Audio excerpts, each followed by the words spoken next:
Hello everyone! Happy New Year and thank you so much for joining me in this session today.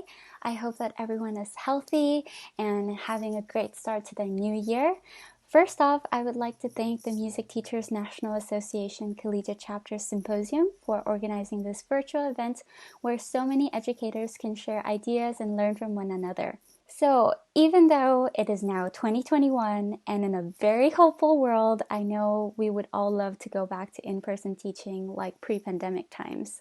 But the reality is that a lot of us are probably still teaching online, especially those of us who are teaching group piano classes. I am sure that over the past year, we've all learned to teach group piano classes online through trial by fire. We were put in a position with not much room for planning. Did you ever just show up to a Zoom class to teach, but you end up teaching a bunch of squares with no faces and just names? Or did you ever just ask a question and you were met with dead silence and no participation? Did you ever just notice that your students look bored half to death? Yeah, I've been there too, until I decided to do something to change that. After teaching group online classes exclusively for the past year, I was able to apply and adapt what I usually did for in-person teaching to virtual teaching, but I also broadened my virtual teaching skills and stepped outside my comfort zone to better accommodate my students. I've learned that one of the teaching strategies that facilitate the biggest success in teaching a group piano online is the inclusion of active learning. If you have no idea what I'm talking about, that's totally okay. Stick around and I promise you'll get some great ideas to apply to your own classes. So I've been talking a while now and you still have no idea who I am. So before we begin, I would like to briefly introduce myself. My name is Nicha Stapanukul, and I am currently a doctoral student at the Indiana University Jacobs School of Music, where I've taught as an associate instructor of secondary piano since 2017. I am also on the faculty at the IU Young Pianist Program and currently serve as the vice president of the MTNA Collegiate Chapter at IU. The classes I've taught online this past year were mainly group piano classes for non-music majors, so a lot of the examples I'll be referencing today are based on my personal experience in teaching these classes with successful results. And now that's enough about me. Let's get right into it. In this presentation, we'll discuss what active learning really is and the benefits it offers to our group piano classes. Then we'll talk about some strategies that can be used in the different stages of student learning. Those stages being knowledge acquisition, learning, and synthesis. The strategies and activities I mention in this presentation is not a comprehensive list by any means. It is simply what I found useful and effective in my own personal experience, and we'll discuss the challenges as they arise. So, what is active learning? Let me just start by saying that students learn both passively and actively, but that heavily relies on us as the teacher and how we present the material or structure the class.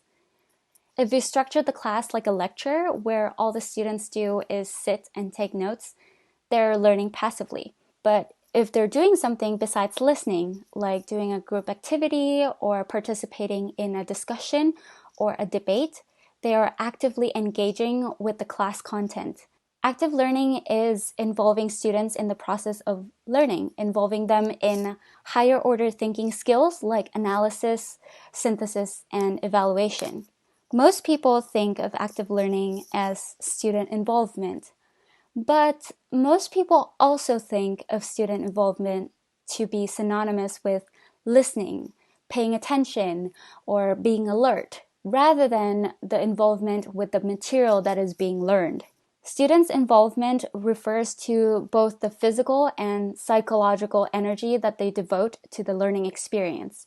And active learning can occur in many forms, but the main takeaway is that these strategies require students to apply what they're learning. Basically, we all learn by doing. Active learning makes learning become a two-way street, and it encourages students to interact with what they're learning, motivating them to want to learn more. But why do we need it? Why can't we just teach group classes the way we're already doing it? Well, statistics report that most teachers speak at about 100 or 200 words per minute. And if your students are really concentrating, they might be able to listen attentively to about half of what you're saying. But most likely, your students are not concentrating because even if the material that you're teaching is interesting, it's hard to concentrate for an extended period of time. And also, by talking, you're only appealing to auditory learners. You're also assuming that all of your students need the same information at the same pace and given in the same way. In a virtual setting, it also becomes especially easy for students to resort to passive learning and hide behind a screen. My God, they don't even have to show their faces. You end up talking to a bunch of name tags. But active learning offers a solution for this issue. Teachers who rely exclusively on any one teaching approach often fail to get through to a majority of their students, and as a result, both you as the teacher and your students end up dissatisfied. Another reason why we need active learning is to be a learner-centered educator for the benefit of our students. It allows your students to retain what you teach them long-term and not just retain it for a short-term playback.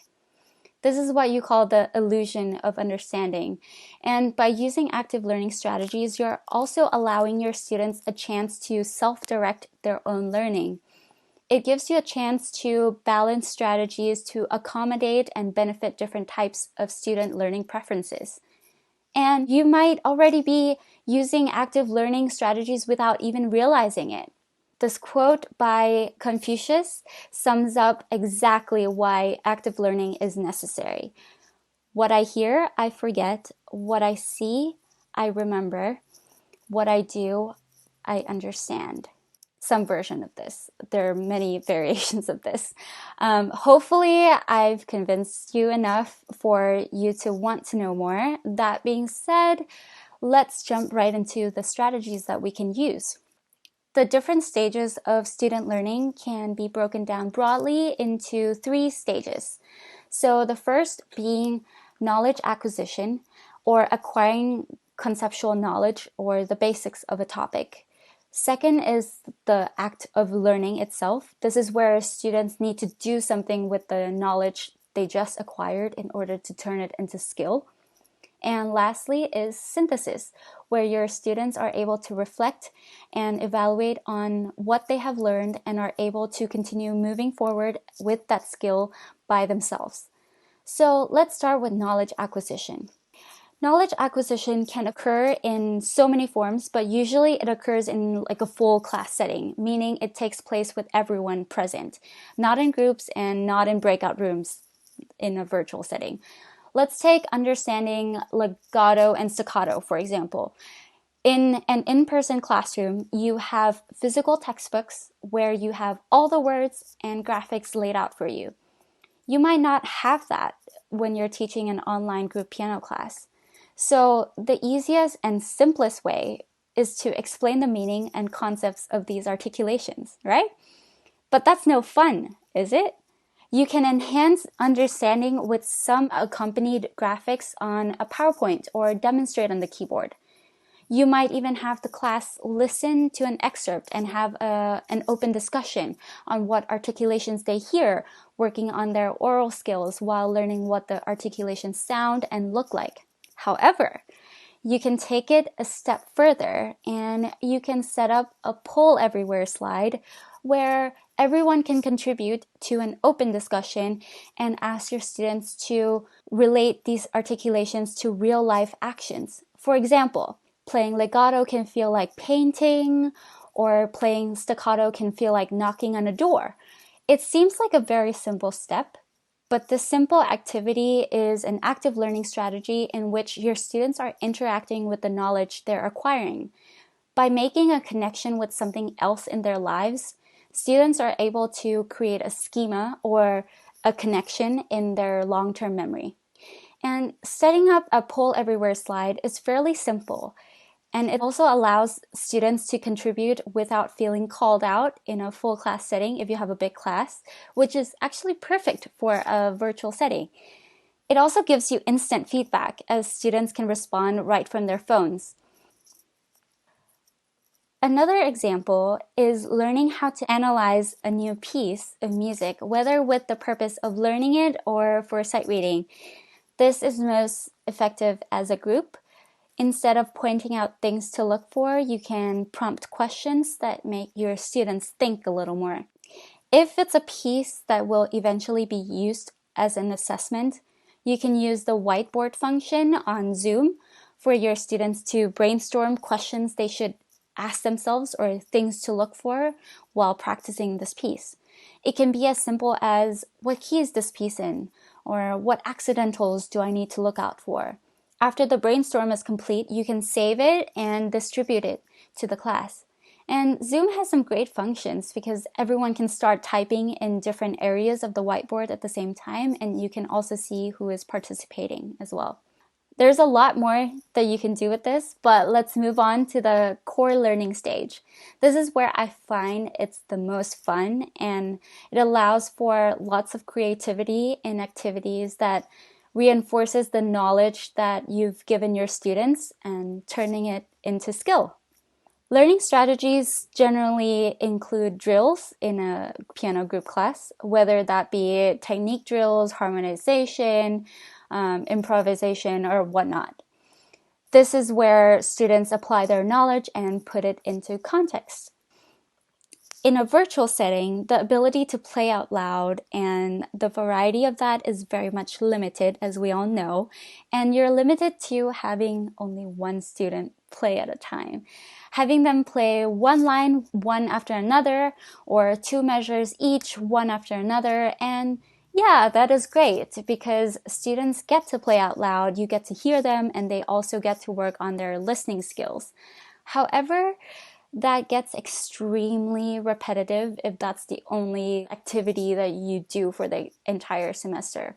So let me introduce you to my favorite active learning strategies, widely known as peer learning, but I call it the piano buddy system because it's in a piano group class. The peer learning or piano buddies principle is very simple. Think about a time when you read a book. You usually underline important sentences or things you want to remember. You take notes or you tell someone about it or discuss some ideas with someone. It excites you and you retain so much more of what you just read than keeping it to yourself. The same principles apply to your students. They will retain more if they do something with it. And luckily, the nature of group piano classes already requires the act of doing.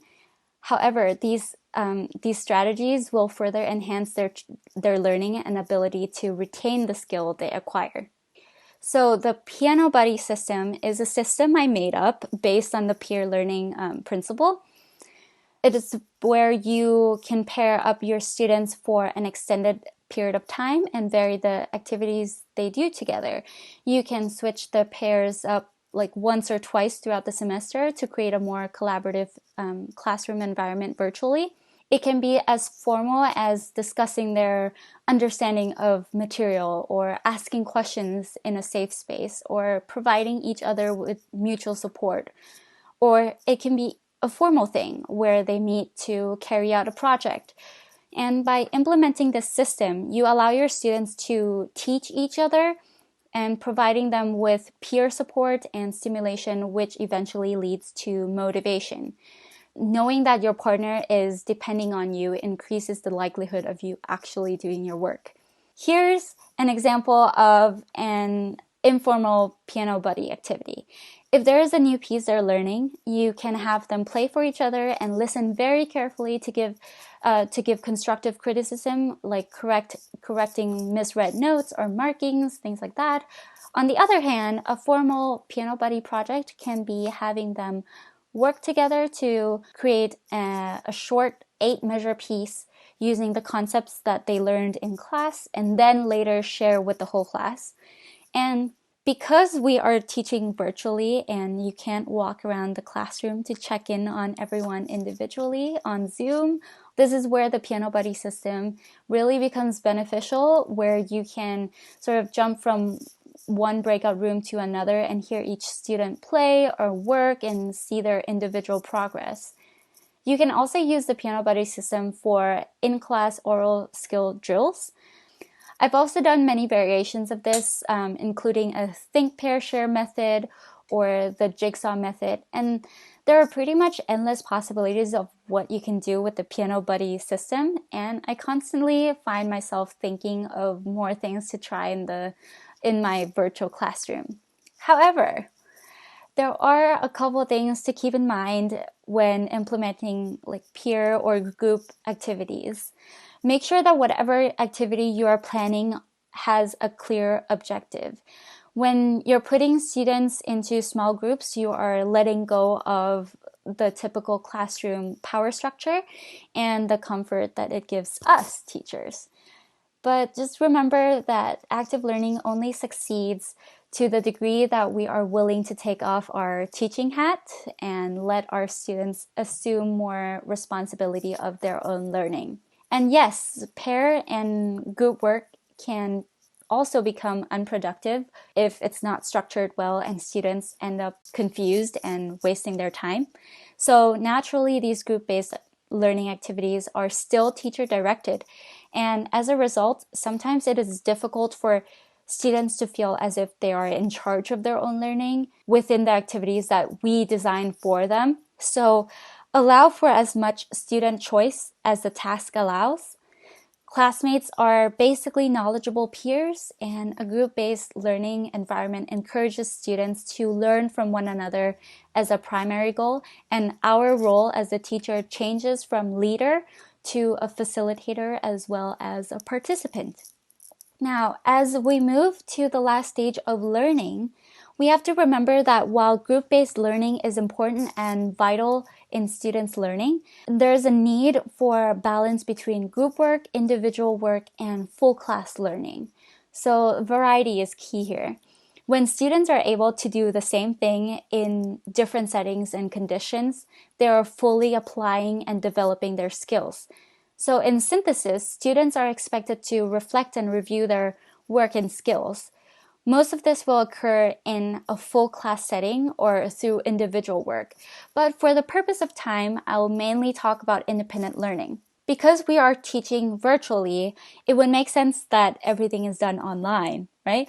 So I'm sure some of you might have had students turn in videos of themselves playing for like an assignment at some point in the past year. So let's use that and take it a step further to easily incorporate active learning into that component. So let's create an online portfolio template for your students. It can be as simple as creating a Google Drive folder for them to upload files in. Or you can create a simple Google Sites for them to fill in pages or prompts. You can have them submit weekly videos of themselves playing a piece being worked on in class and write a non-graded reflection monthly. This is a strategy of asynchronous active learning. You are facilitating learning outside the classroom by having them track and evaluate their own progress. Once they reflect on their progress, I assure you, they will naturally motivate themselves to do better and want to do better to see more improvement. And also, as a bonus, they'll be super proud of themselves to see their very first and last video at the end of the semester. You can, of course, expand on this portfolio idea and incorporate other assignments as well. Now, unfortunately, when students hear the word test or exam, they resort to panic and fear. They study last minute and they cram. And as we all know, that doesn't quite work in a music class. Learning an instrument takes constant repetition and consistent practice. And this is where technology comes in super, super handy. By using non-graded assignments masked in a form of like a game or some sort of activity that you are able to implement virtually, you are able to consistently evaluate students' growth that promotes the active learning and might even boost their confidence and motivate their behavior in class. It also gives you their immediate learning involvement. Teaching virtually is super fun. I think that because technology gives us endless possibilities. All you need to do is do some preparation beforehand, making sure you know how it works and knowing how to troubleshoot the certain program that you're using. And using games in a virtual classroom allows for built-in intrinsic and extrinsic motivation, and it can facilitate active learning both inside and outside the classroom. So why not use it? There are so many games that are extremely effective for virtual group piano classes and are applicable to many, many stages of the student's learning process. You can make Kahoot games where students can play in class as well as with their friends on their own time. You can make your own Jeopardy game where it allows for synthesis of theoretical and practical knowledge. You can play catchphrase very easily on Zoom to get students talking, explaining, or even demonstrating terms and concepts. You can even create crossword puzzles to distribute as a piano buddy activity. And guess what? You don't have to always be the one making these games. Your students can help you or even create them themselves.